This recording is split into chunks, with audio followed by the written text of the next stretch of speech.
Boa tarde, amigos da Rádio Boa Nova, programa Cristo Consolador. Peço que nos ajudem na divulgação da doutrina espírita, colaborando com o Clube Amigos da Boa Nova pelo telefone 0800 12 018 38. Quero aproveitar e mandar aqui um grande abraço aos nossos amigos da Rádio Boa Nova e da Fundação André Luiz. Programa Cristo Consolador, todas as sextas-feiras, às 17 horas, com reprise na terça-feira, às 23 horas, aqui na Rádio Boa Nova. Hoje nós estamos aqui com o Reinaldo e a Ana Ricardina. E o Reinaldo hoje vai trazer para a gente o tema, o medo da morte. Né? Algo temível, né? Que todos nós tememos. Até nós espíritas, que sabemos da reencarnação, no fundo, a gente tem medo da morte. Então nós vamos entender um pouquinho, vamos debater sobre isso. Boa tarde, Ana. Boa tarde, Jorge, Reinaldo, ouvintes. Boa tarde, Reinaldo. Boa tarde, Jorge, Ana e a todos que estão nos ouvindo. Vamos lá, Reinaldo? Vamos começar esse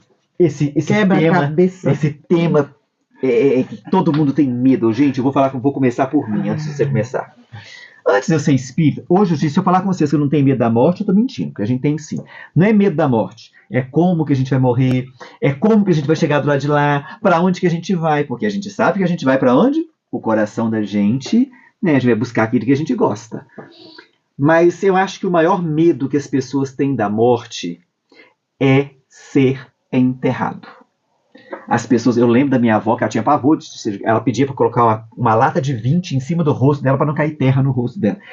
E eu, quando era menino, uma coisa que tirava meu sono, que me desesperava, é quando eu imaginava que eu ia morrer, que eles me podem naquele caixão, jogar aquele caixão naquele buraco, jogar aquele monte de terra em cima. Eu imaginava, gente, eu dentro daquele trem sufocado, né? É uma coisa interessante. Eu acho que o pavor maior que a gente tem da morte é esse.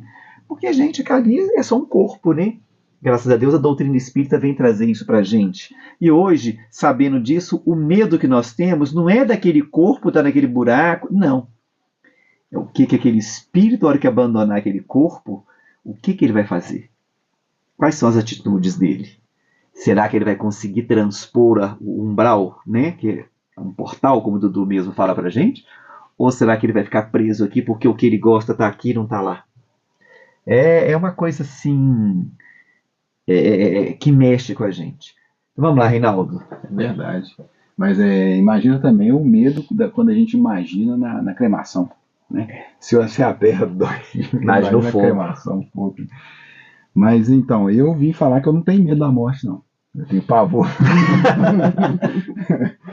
Mas assim, o pavor, igual você falou, a gente geralmente não tem pavor da forma que a gente vai morrer, né? Da dor que a gente vai sentir. Né? Agora, muita gente, acho que a maioria, tem medo do invisível. Será que tem vida? Então, esse continua, será que acabou, né? Eu acho que esse é o maior problema. Ou será que morreu, acabou? Porque eu também imaginava isso, meu Deus, vou parar de respirar, as pessoas não vão me ver mais, eu não vou ver ninguém mais. Como é que vai ser? Né? Ninguém vai lembrar de mim mais, como é que vai ser isso aqui? É isso mesmo, você falou uma coisa certa. Acho que o problema maior é esse, quando você tem o medo do que vai acontecer. Será que vai acontecer alguma coisa? Ou não vai acontecer? Né? Eu acho que isso aí é que deixa o ser humano mais perdido. Mas sim, a gente sabe que o mais importante é a gente preocupar com a vida que a gente está tendo. Né? Em relação à morte, a gente tem que preocupar o que a gente está, não vou dizer criando, mas reencontrando dentro da gente. Nós somos filhos da luz, filhos de Deus, nós estamos aqui, somos imperfeitos, mas nós estamos reencontrando com a divindade dentro de nós. Então, a gente tem que preocupar muito com os nossos atos, com as nossas ações. Exatamente. Porque é isso que a gente tem que preocupar. Porque, gente, nós vamos selar a continuação do que nós somos aqui. Nós temos que pensar nisso, né? Então, como é que eu estou sendo aqui? Porque eu vou continuar sendo lá. Eu escutei uma pessoa falando assim, cuidado, hein? Você está ficando velho. Falou isso semana passada. Você está ficando velho, olha que não vai dar tempo, poxa.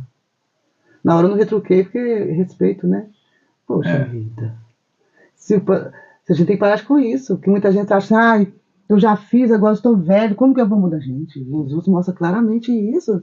Você acha quantos anos que tinha Nicodemos? Você acha quantos anos tinha Pedro? Você acha quantos anos tinha vários que foi curado, porque Jesus, quando a gente tem medo da morte, muitas vezes a gente tem medo dessa morte aí, que a gente está do passado, está lá no nosso subconsciente. As pessoas vêm nos fazendo isso, falando sobre a morte no lado negativo. Jesus não falou nada de negativo. Jesus descreveu o céu para alguém? Descreveu. Onde é a morada banhada a ouro, o que quer dizer? Com luzes, né? Ele quis mostrar para o povo, com material, que seria o céu. Ele não falou assim, olha, você vai para o céu, você vai... Da forma de entendimento. Né? A voz de entendimento. O que ele quis dizer? Puxando. A gente tem que parar com, porque você vai para um umbral. Não. Não, a gente não tem certeza de nada. Como o Jorge Bess falou, você não... A morte é isso, a gente não tem certeza. A gente tem medo do que não sabemos. O que esquecemos. Exatamente esse medo que está provocando o desequilíbrio quando a gente não acha que tem vida depois da morte. Aí vem religiões dizer que é um relógio, né? Você vai ficar rodando ali, rodando, o outro vira, fala que você vai para o umbral, o outro vira que fala que você não vai para onde. Poxa, Jesus não tem. Olha na Bíblia, se tem algum lugar que ele fala sobre isso.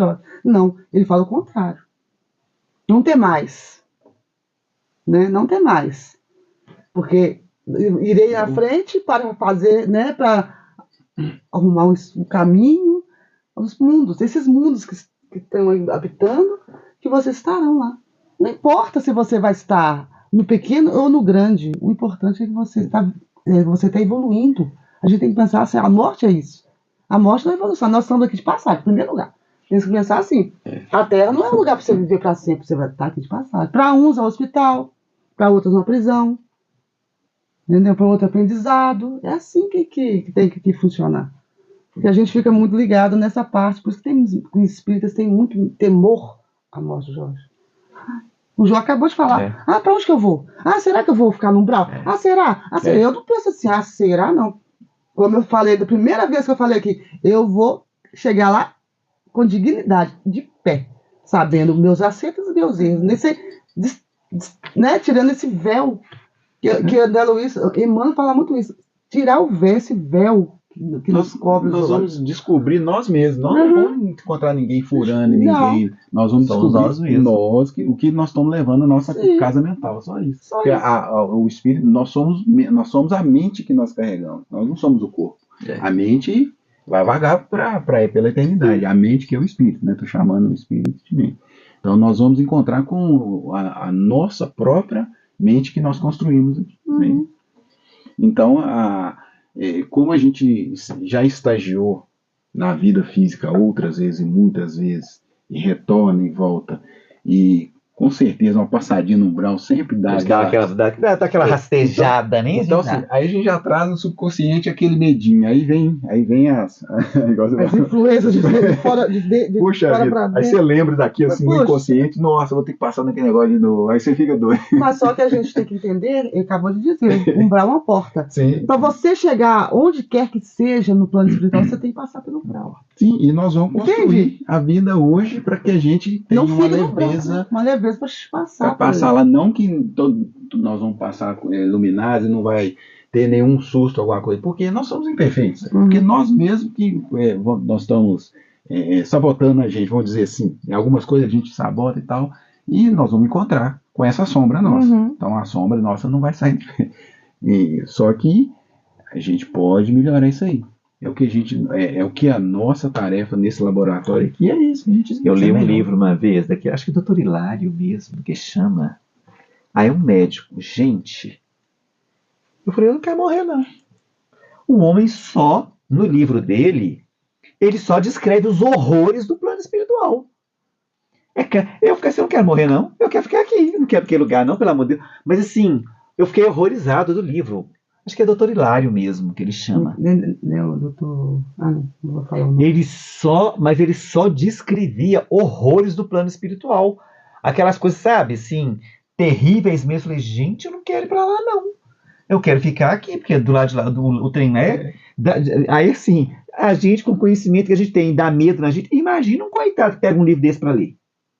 O desespero que esse coitado fica. Tem que ter muito cuidado. Tem livros que a gente lê. Então, sabe o que é? Porque às vezes tem muitas interpretações tão ligadas na parte, vamos chamar na parte física. Porque assim, não, é quente, frio, ruim, não sei o quê. Mas não está ligado no na consciência que eu sou. Então, assim, eu não preciso me preocupar com isso. Nós estamos conversando sobre isso. Eu não preciso me preocupar com a morte nesse sentido, o que tem lá de lá, o que eu vou encontrar. Eu preciso me preocupar agora, porque lá, na hora lá que eu chegar, se eu tiver mal, aí eu tenho que preocupar. Sim. Mas aqui, por enquanto, eu tenho que fazer O melhor possível. o melhor possível, procurar não cair mais nos mesmos erros que eu venho caindo, que todos nós caímos, né? Aqueles erros que a gente sabe que a gente tem que trabalhar o máximo possível, né?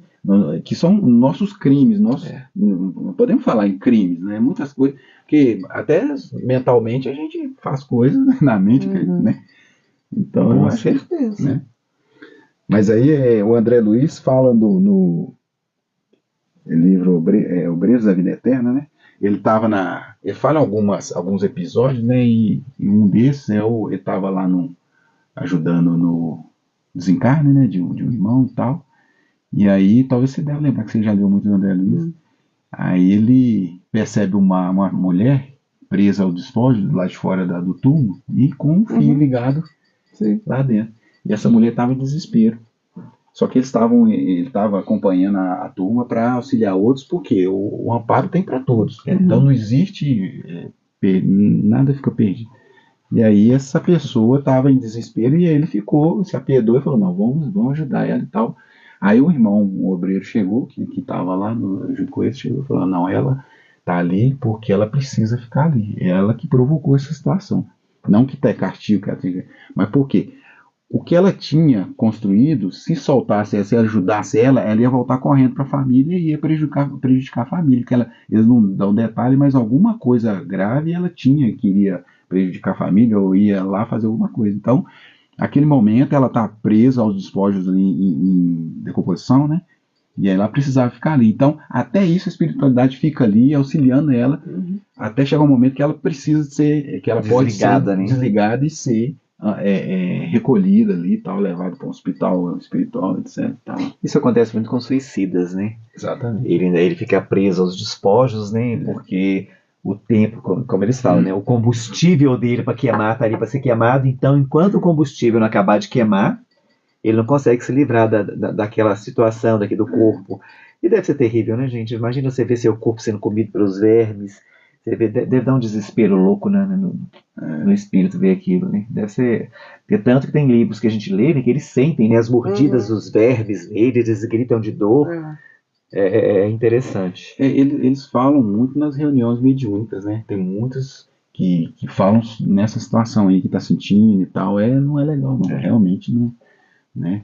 Aí tem a outra também do desastre de avião, que André Luiz estava lá acho que é Mansão da Paz. Acho que é Mansão da Paz. Aí ele. Missionário da Luz, tá falando. Missionário, é outro livro, Aí ele relata que foram chamados, eles já se programam, já sabem que vai acontecer aquilo, porque é uma coisa que já estava programada, né? Programação reencarnatória. Então, quer dizer, o avião não caiu por acaso, não. Ele tinha que cair, mas ele ia cair, mas quem entrou ali tinha que cair. E tá junto naquele avião, né? Era uma prova coletiva para todos aqueles que estavam ligados ali. Eles tinham a ligação e eles tinham que passar por aquilo juntos. E o interessante é que eram 14, né, espíritos que desencarnaram ali, e aí ele vê os irmãos que estavam para fazer o socorro e vê falando, vão ser socorridas 5, acho. Como é que fala? Imediatamente, somente 6.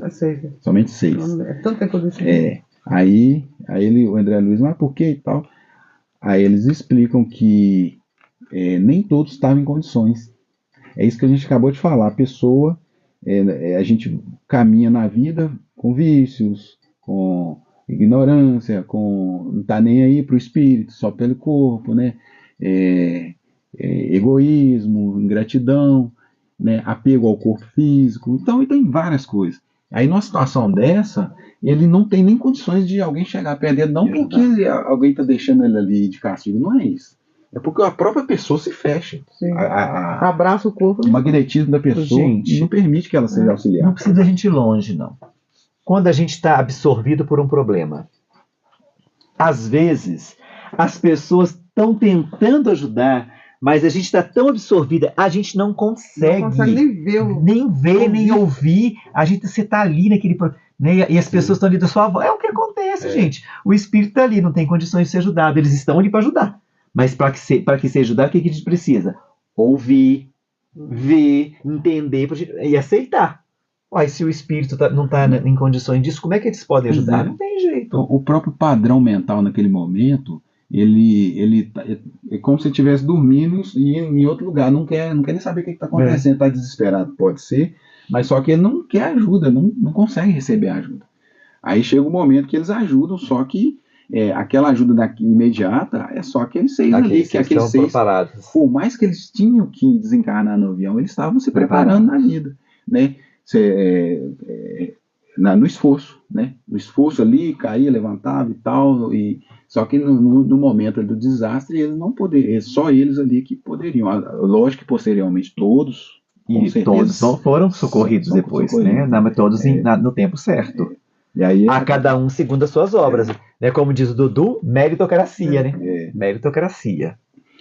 Mas aí, André Luiz fala que o mal que a gente pratica, né, conscientemente, contra nós mesmos ou contra o outro, a gente provoca lesão na consciência, na nossa consciência. Então, o mal que a gente provoca no outro e na gente, aquilo ali, vai gravando na gente. Aí chega nesse momento, não só nesse momento, porque durante a vida a gente recebe essas energias que a gente está acumulando, né? A mochilinha, nós estamos colocando peso, a mochilinha está pesando. Então, quanto mais a gente trabalhar, né? Ninguém é perfeito, ninguém vai virar santo, vamos dizer assim, mas nós temos consciência que da nossa missão aqui, nós temos uma missão. Todos nós temos uma missão, e essa missão é ser melhor, né? Não adianta a gente ficar querendo saber qual missão importante que a gente tem, e essa é a mais importante. E a nossa esponjinha tá lá sugando tudo, né, gente? Nosso perispírito tá sugando tudo. Né? Tudo que nossos atos, as nossas ações, nosso perispírito tá lá sugando, a nossa esponjinha tá sugando. Um dia, essa esponjinha vai ficar cheia e vai ter que ser expurgado isso aí. Vai sair onde? Para que o espírito fique livre? No corpo. E Emmanuel vem falando aqui no texto sobre, ele exemplifica algumas causas e efeitos, né? As causas do que acontece com a gente. Aí ele fala assim: os que se envenenaram poderão renascer em doenças digestivas e outros males de etiologia obscura, né? É interessante que às vezes a gente pensa a ferro e fogo, quando você fez o mal, você matou, você vai morrer. Não é bem assim, né? Então, quer dizer, se eu me envenenei, eu posso ter um problema ali no estômago, eu posso ter uma dificuldade no organismo, né? Se eu envenenei alguém, não é que eu vou morrer envenenado. Então, muitas vezes tem uma interpretação. Como médico, gente, exatamente. O seja de Deus é diferente do humano, né? A gente fica usando muito a humana pra gente... Aí ele fala assim, os que no caso dos suicidas, é a mesma coisa, eu fizer isso com o outro, né? Os que se incendiaram ou se asfixiaram poderão exibir males dermatológicos ou debilidades respiratórias. Se eu fiz um mal desse tipo para alguém, isso está no meu perispírito, né? Isso está impregnado em mim. Isso uma hora vai aflorar em mim, né? No corpo físico. Então, a doença do espírito, ela vai aflorar no corpo, por isso que a gente encarna, né?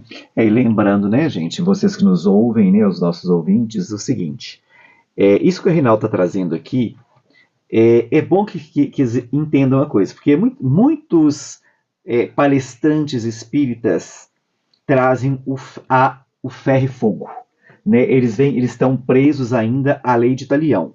Quem com ferro fere, com ferro será ferido. E Jesus veio trazer a lei do amor. O amor cobre uma multidão de pecados. O que Jesus quis dizer? Eu, Jorge, numa outra vida, matei a Ana. Não necessariamente, na outra vida, eu vou ter que morrer, como eu matei a Ana. Vai ser assassinado.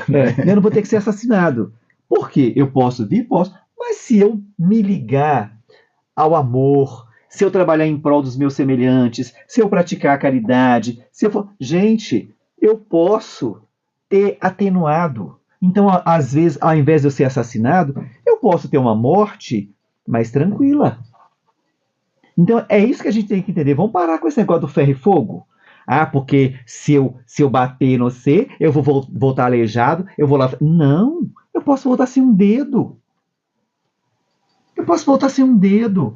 Porque o negócio é, gente, trabalhe o amor, trabalhe em você a caridade, trabalhe em você o bem.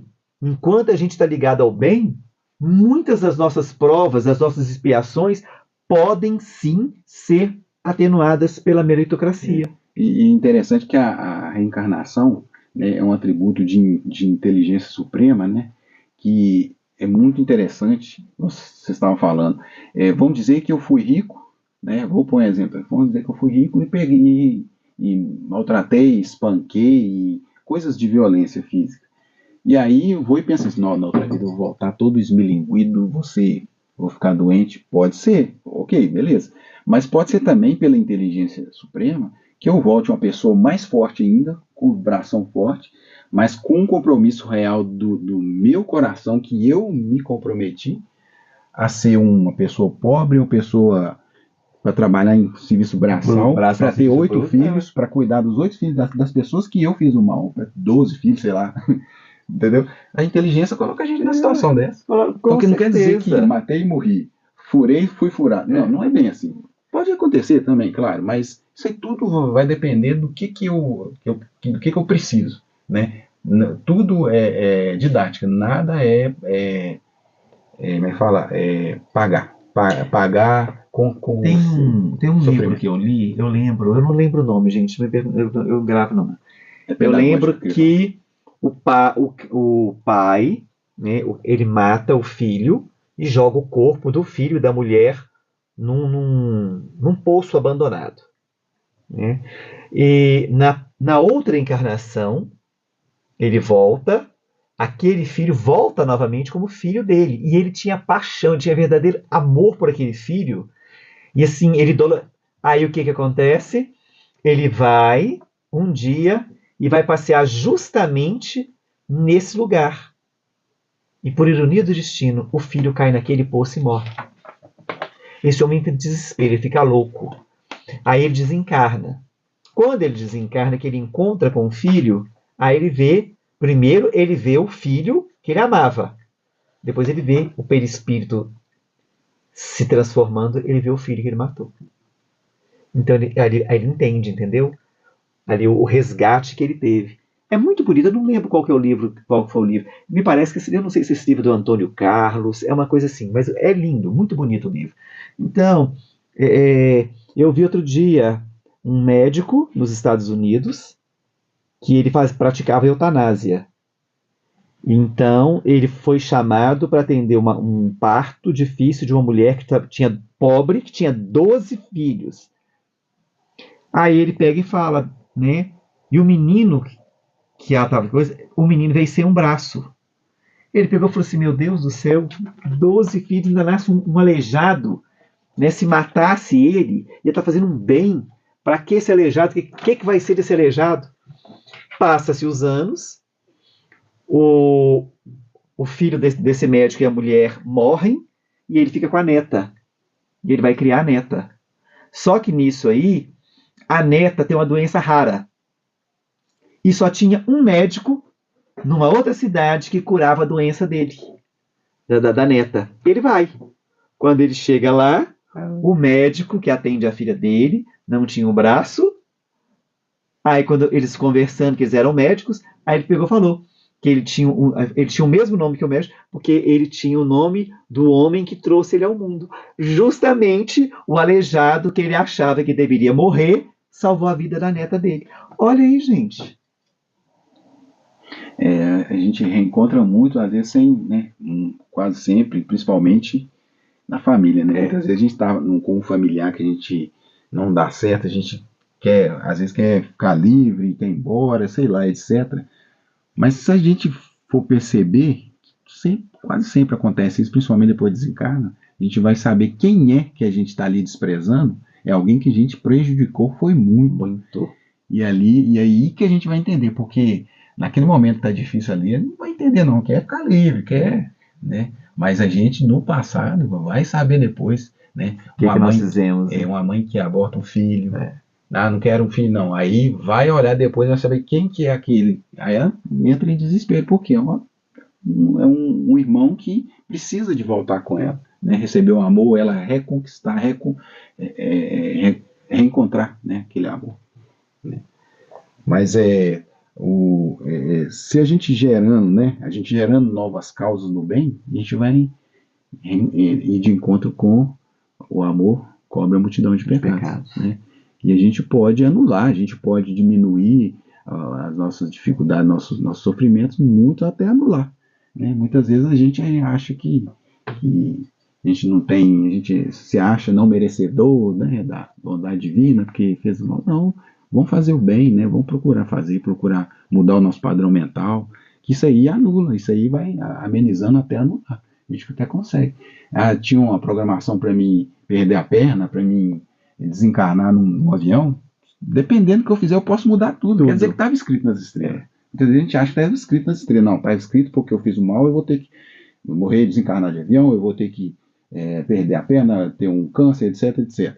Beleza, se eu tiver que entrar, eu tenho que ir com melhor boa vontade possível passar por isso, né? Mas com certeza eu posso mudar, né? Quando há espíritos que escolhem. Pode ser o melhor espírito na Terra encarnado que ele escolheu assim. E Deus respeita as nossas escolhas, não tem livre-arbítrio. Ele fala, não, eu fiz isso, eu quero passar por isso. Porque a dor que ele sentiu, eu também quero sentir. Do jeito que ele sofreu, eu também quero. Porque assim eu vou me redimir. Assim eu vou descobrir. Assim, entendeu? A gente vê muito isso em tantas histórias. Assim. Aí a gente tem que trabalhar muito as mágoas, né, do passado. Trabalhar os nossos apegos, né? Apego a pessoas, apego aos hábitos, velhos hábitos, né? Aqueles hábitos que a gente tem de paixões, de vícios. Tudo tem um apego, a gente apega até com as coisas ruins. E quando a gente trabalha isso, a gente consegue desativar, vamos dizer assim, aos poucos isso da gente, com certeza a gente desativa também o mecanismo que estava ali ligado para a gente, que a gente tinha que passar, né? Aos poucos também, né? Interessante isso. Mas no livro Esperança, Emmanuel fala sobre o meio-bem. Eu achei interessante esse texto também. Então, aquele meio-bem. Muitas vezes a gente acha que está fazendo bem. Faz um bem meia boca e tá beleza, tá tudo certo. Só que ele pontuou ali que eu acho interessante. Tipo assim, financiam tarefas beneficentes, mas cobram tributos de gratidão, multiplicando problemas. Então, quer dizer, eu ajudo, mas fico querendo alguma coisa em troca. Quero reconhecimento da minha ajuda. Eu quero que me gratifique, que me agradeçam, que me dê alguma coisa, etc. Que saiam contando para todo mundo que eu fiz. Então, assim, é uma puxada de orelha que eu acho boa, porque faz o bem mesmo, faz com alegria, não fica esperando retribuição, não, né? Porque muitas vezes a gente leva essa necessidade de ter a gratidão do outro, para o outro lado, justamente nesse ponto que nós falamos da morte, é o que vai alfinetar a gente ali, que a gente vai sofrer com aquilo ali, e vai custar a conseguir sair do lugar ali, porque eu estou com a mente cristalizada ali de 20 anos atrás, numa pessoa que não me agradeceu. Se eu fiz, eu tenho que doar e não ficar esperando. Doa de coração, né? Interessante isso. Alimentam necessitados e põem-lhes cargas nos ombros, né? Eu dou alguma coisa para alguém necessitado, mas eu quero que ele trabalhe. Elogiam companheiros para que esses mesmos companheiros lhe erijam um trono. Quando a gente elogia de coração, a gente elogia a pessoa porque a gente está achando legal, mas aí quer que a pessoa, se elogia a pessoa, mas a pessoa ficar ajoelhada lá abaixo, eu sei que eu sou maior que pior que é isso mesmo. Protege amigos diligenciando convertê-los em joguetes e escravos. Então, sempre eu querendo alguma coisa em troca. E aí entra essa, sempre entrando na ingratidão, que é o egoísmo, né? E interessante que a Joana de Ângeles fala da ingratidão aqui. Deixa eu pegar aqui onde ela fala. Que é interessante que a ingratidão Peraí, deixa eu achar aqui. Ela fala assim: o ingrato é um espírito sedutor, porém destituído de sentimentos, né? A ingratidão, ela exala o odor da enfermidade moral que o consome. O ingrato, porém, sempre evoca a caridade dos outros para com ele, sem dar-se conta da legitimidade do ato recíproco. Então, a ingratidão, ela é irmã do egoísmo, né? A pessoa não dá graças a Deus por tudo que está à nossa volta, tudo trabalha para a gente, se você pensar bem, né? O sol está trabalhando para a gente, as árvores, né? A água, tudo está ali de graça, entre aspas, está trabalhando para a gente, e às vezes a gente não tem gratidão de coisas bobas, né? A vida toda. A gente só é grato àquilo que te satisfaz, mas que te satisfaz como? Materialmente. Uhum. Mas as pequenas coisas que satisfazem, né, você não dá valor. As pequenas coisas a gente não valoriza. E ao contrário, a gente deveria valorizar essas pequenas coisas, porque são essas pequenas coisas que são mais importantes. Nós levamos de verdade. São mais importantes.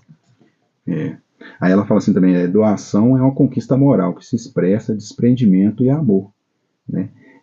No primeiro caso, demonstra ausência de apego às coisas transitórias, e não apenas pelo que se lhe doa, mas também pelas vibrações de ternura e afetividade. Então, é doar o que a gente tem de coração. Muita gente quer dar alguma coisa, né, de material e acha que isso aí é suficiente, e beleza, mas o material ali é o de menos. A gente dá o coração, né? A gente, porque muitas vezes, quando a gente doa o material, a gente doa o quê? O que tá sobrando. A gente não doa aquilo que você tem só para você. Que é obrigação, né? Então você está dando o que te sobra. Agora eu quero ver você doar aquilo que você tem, que é só aquilo mesmo, que a pessoa está precisando, você ter o desprendimento de abrir mão daquilo, né, em seu favor, mas em favor do outro. É difícil. Mas aí fala assim, fácil é desprender-se alguém da moeda que sobra, mas é muito difícil projetar o sorriso de estímulo e o abraço da fraternidade que ajuda efetivamente. Tão difícil a gente sorrir de coração, né? Dá um sorriso com ânimo, né? De coração mesmo, porque a gente muitas vezes, às vezes até com hipocrisia, né? Então, assim, doar isso da gente é o mais difícil, porque doar dinheiro é fácil. Rinaldo, diante de tudo isso que você está falando, né? Assim, qual o conselho que você daria para os nossos ouvintes? Eu quero ouvir de você e quero ouvir da Ana também. Qual o conselho que vocês dão para os nossos ouvintes para que eles não temam a morte? O que você acha que é o primordial para que eles façam, para que eles tenham a certeza que eles fazendo isso, eles estão preparando o caminho para uma passagem mais tranquila, né, para poder encarar de uma maneira mais fácil? Eu penso muito na nossa tarefa aqui, né? Abrir o olho, ou de olho fechado também, até dormindo, né? Ver que o outro que está do nosso lado é nosso irmão, né? Não que a gente consiga, às vezes, ter uma relação tranquila, sutil, uma relação leve com a pessoa que a gente não tem um problema, mas começando em várias situações, uma delas é essa, é ver que o outro é nosso irmão, se ele está na nossa vida e a gente tem algum problema, é porque a gente precisa de caminhar junto e melhor forma possível, né? Considerar aquela pessoa que ela não é nosso inimigo. Se ela se declara inimigo, é porque é ela que está declarando. A gente não deve ser inimigo de ninguém. Quando a gente fala, pagar o mal com o mal, né? Pagar o mal com o bem. Justamente isso, quando a gente fala nosso amigo, então eu vou ajudar alguém que eu não tenho muita afinidade, ele é meu amigo porque eu estou doando o melhor meu. Eu não sou confidente nem nada dele, mas ele é meu amigo porque eu estou sendo amigo naquele momento, né? E trabalhar tudo na gente que faz com que a nossa vida que não seja leve. Trabalhar isso para que ela seja mais leve, né?